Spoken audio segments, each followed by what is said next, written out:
over here, which is retrieving all the widgets, right? More commonly, very commonly, we will want to also be able to retrieve an individual widget, right? And as the convention says, the RESTful API convention says, is that if you don't specify a unique identifier, then it's going to be interpreted as you want all the instances inside of that collection, and that's exactly what's happening here. Yes, we're not filtering. If you want an individual instance in that collection, then you can provide it as part of the URL, the primary key of whatever you want. So in this case, maybe it'd be 1, 2, 3. Right now, it's not mapped to anything, but we would want to handle that and retrieve just that one widget. Right? So let's implement that. And as part of the service, right, we would implement maybe a find me a widget by its ID. Right, so I like to maybe do a widget public, return a single widget that will return from find widget by ID. This is also part of the naming convention.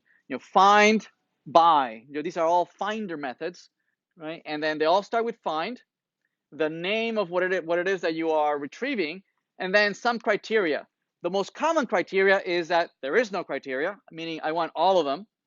And the second very common criteria is that I'll give you the primary key. Those are the most common criteria. You can create your own criteria. Like, for instance, a very common other criteria is that find me the widgets, but for a particular parent, meaning there's a parent-child relationship, and so filter the ones that meet that relationship, meaning maybe some widgets that belong to a particular topic, right? Also, that's a very common criteria as well. But you can create any other criteria, right? Maybe find me employees, but by a salary, by age, by project that they're in, whatever, right? And you would implement that in your own finder methods, right? And we'll play with that a little later. All right, find by ID. So presumably you're going to pass me a string with the widget ID, and I'm going to return the widget that matches that criteria. So presumably what I'll do is that since it's an array of widgets, which is being maintained somewhere here. Oh, and I'm sorry, this is a controller. So that's right. So the controller is not going to do this. It's going to delegate it to the widget, to the service, right? So it's just going to return whatever the service returns, whatever the service does. I don't know how to do it. It's going to delegate it to the service. So the service is going to also have find widget by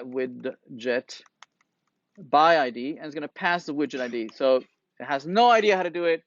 It just delegates it to the service, right? So the service might be implemented up here as public. There we go. So maybe you could just iterate over this and say, by default it returns null, meaning I didn't find it. I don't know where that widget ID. I couldn't find it. Or as I iterate, let's just do a simple iterator.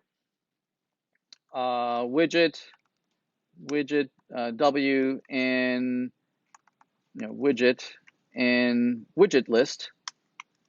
As we iterating, if widget dot get ID equals the widget ID, then we're just going to return that widget. Right?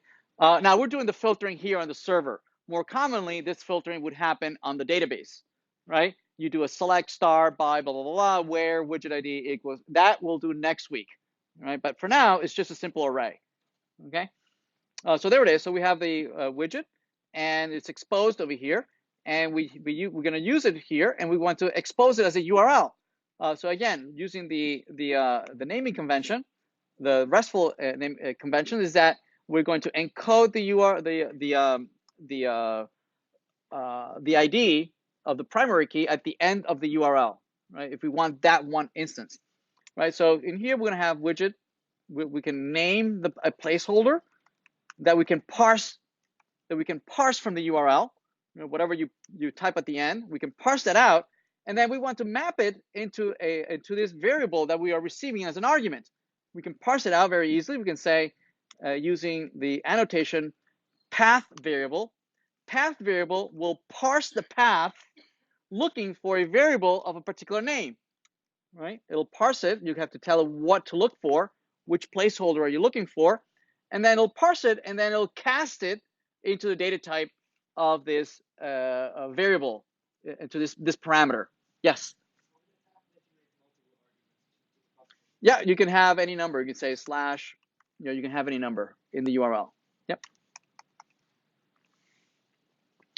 So it parses it and then it passes to us as a parameter, and which it's going to be used for the widget widget by ID. Let's try it out. Let's restart.